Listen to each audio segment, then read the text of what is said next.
सोमवार व्रत कथा। सोमवार का व्रत करके भगवान श्री शिव और माता पार्वती को प्रसन्न करने के लिए रखा जाता है।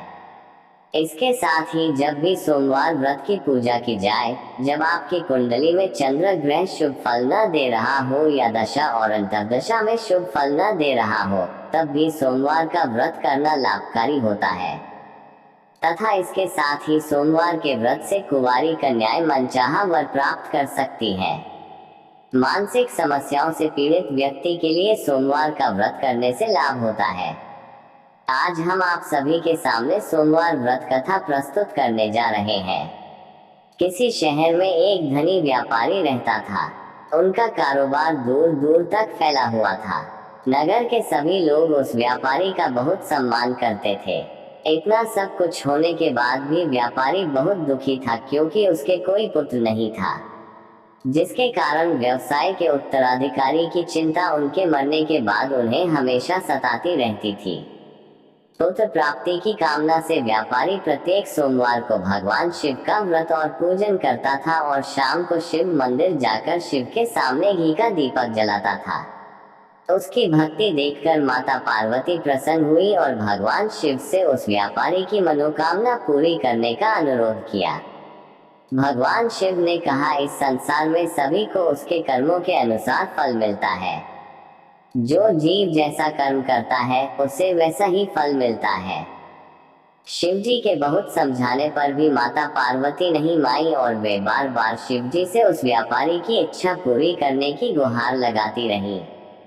अंत में माता की विनती देखकर भगवान भोलेनाथ को उस व्यापारी को पुत्र प्राप्ति का वरदान देना पड़ा।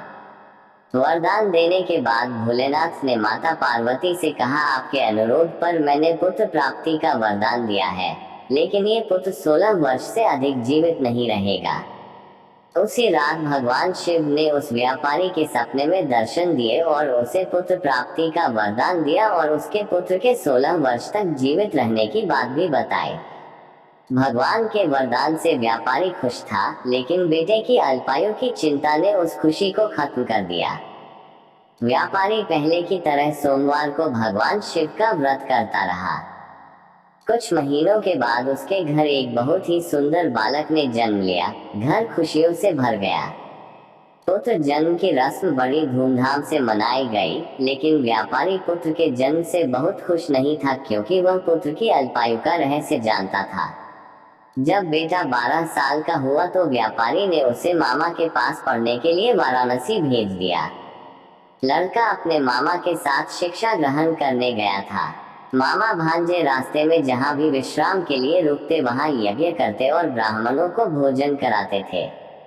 एक लंबी यात्रा के बाद मामा और भतीजा एक नगर में पहुंचे। उस दिन नगर के राजा की पुत्री का विवाह था, जिसके कारण सारे नगर को सजाया गया था। तय समय पर बारात आ गई, लेकिन दूल्हे के पिता अपने पुत्र के एक आंख से अंधे होने के कारण बहुत चिंतित थे। उसे डर था कि कहीं राजा को इस बात का पता चल गया तो वह शादी से इनकार न कर दे। इससे उसकी बदनामी भी होगी। दूल्हे के पिता ने व्यापारी के बेटे को देखा तो उसके मन में एक विचार आया। उसने सोचा, क्यों न इस लड़के को दूल्हा बनाकर राजकुमारी से विवाह करा दूं। विवाह के बाद मैं उसे धन देकर विदा कर दूंगा और राजकुमारी को अपने नगर ले जाऊंगा। इस संबंध में दूल्हे के पिता ने लड़के के मामा से बात की। मामा ने पैसे के लालच में दूल्हे के पिता की बात मान ली। लड़के ने दूल्हे का वेश बनाकर राजकुमारी से विवाह कर लिया। राजा ने ढेर सारा धन देकर राजकुमारी को विदा किया। विवाह के बाद जब लड़का राजकुमारी को लेकर वापस आ रहा था तो वह सच छुपा न सका और उसने राजकुमारी के मुख पृष्ठ पर लिख दिया, राजकुमारी, तुम्हारा विवाह मेरे साथ हुआ था। मैं वाराणसी पढ़ने जा रहा हूँ और अब वह युवक जिसे तुम पत्नी बनना है वह कान्हा है। जब राजकुमारी ने अपने घूंघट पर लिखा पढ़ा तो उसने अंधे लड़के के साथ जाने से इनकार कर दिया। सब कुछ जानकर राजा ने राजकुमारी को महल में ही रखा। उधर लड़का अपने मामा के साथ वाराणसी पहुंचा और गुरुकुल में पढ़ने लगा। जब वे 16 वर्ष के थे तब उन्होंने एक यज्ञ किया। यज्ञ के अंत में ब्राह्मणों को भोजन कराया गया और खूब अन्न वस्त्र दान किया गया। रात में वह अपने बेडरूम में सो गया। शिव के वरदान के अनुसार उनकी नींद में ही उनके जीवन पक्षी उड़ गए। सूर्योदय के समय मामा मृत भांजे को देखकर रोने और पीटने लगे। आसपास के लोग भी जमा हो गए और दुख व्यक्त करने लगे। उधर से गुजरते हुए बालक के मामा का रोना और विलाप करना भगवान शिव और माता पार्वती ने भी सुना। पार्वती ने भगवान से कहा, प्राणनाथ, मैं उनके रोने की आवाज सहन नहीं कर सकती। आपको इस व्यक्ति की पीड़ा को दूर करना चाहिए। भगवान शिव जब अदृश्य रूप में पार्वती के समीप गए तो भोलेनाथ ने पार्वती से कहा, यह उसी व्यापारी का पुत्र है जिसे मैंने 16 वर्ष की आयु में वरदान दिया था। माता पार्वती ने फिर भगवान शिव से उस बालक को जीवनदान देने की विनती की। माता पार्वती के अनुरोध पर भगवान शिव ने बालक को जीवित होने का वरदान दिया और कुछ ही क्षणों में वह जीवित हो उठा।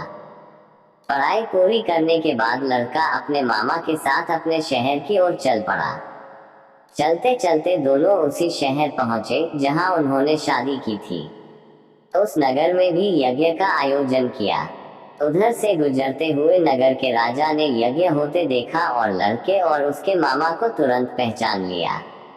यज्ञ की समाप्ति पर राजा ने मामा और लड़के को महल में ले जाकर कुछ दिन महल में रखा और बहुत सा धन, वस्त्र आदि देकर उन्हें राजकुमारी के साथ विदा किया।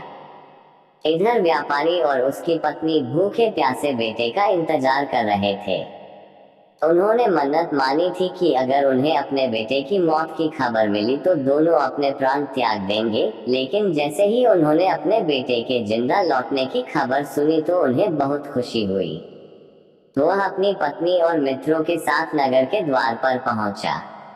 अपने बेटे की शादी की खबर सुनकर बहू राजकुमारी को देखकर उनकी खुशी का ठिकाना नहीं रहा। उसी रात भगवान शिव ने व्यापारी के सपने में दर्शन दिए और कहा, हे श्रेष्ठी, मैंने तुम्हारे सोमवार के व्रत और कथा सुनने से प्रसन्न होकर तुम्हारे पुत्र को लंबी आयु प्रदान की है। अपने बेटे की लंबी उम्र जानकर व्यापारी बहुत खुश हुआ। सोमवार का व्रत करने से व्यापारी के घर में सुख समृद्धि लौट आई। शास्त्रों में लिखा है कि जो स्त्री पुरुष सोमवार का व्रत करते हैं और व्रत कथा सुनते हैं उनकी सभी मनोकामनाएं पूरी होती हैं।